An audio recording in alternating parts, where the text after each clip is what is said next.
ეს გადაცემას ქვია რა სურთ ქალებს. ნეტა სათხეთავს აქ ქალებს გვეთქვი. ერთია რა მსურს და ერთია რაში მიტყვი.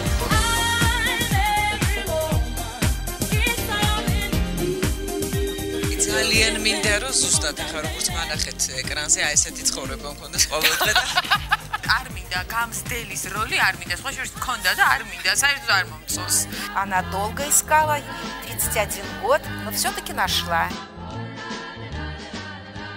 მე ვფიქრობ, რომ ძალიან ბევრი სურვილი ცხოვრებაში ამისრულდა. არაფერს არ შევცვლილი და ყველაფერი გაგრძელდეს ისე როგორც ახლა ხდება.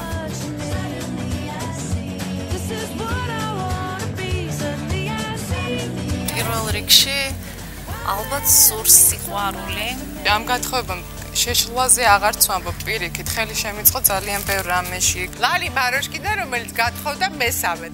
ასე ჩუმად არაფერი არ გამიკეთებია ჩემ ცხოვრებაში. პოლიტიკა? არა, რა შევხედე დედას რომ ესეთი ძნელია უკვე აღარ. ეკუჩე რომ გათხოვდი მეშვიდე ჩემი ხელით გაგათხოვებ თუ ბედნიერი არ იქნება. საოცარი დანი მყავს კიდე. King Daniels ვეცა. ან არის ნესტან კირთაძის ქალიშვილი. გონია რომ ამისთვის ძალიან გავიზარდე უკვე. დრო დადგა რომ ამ სტუდიაში მამაკაცები შემოვიდნენ. 4 შაბათს საღამოს 10 საათი. ქალებს სურთ სიმშვიდე. სიმშვიდე სურთ.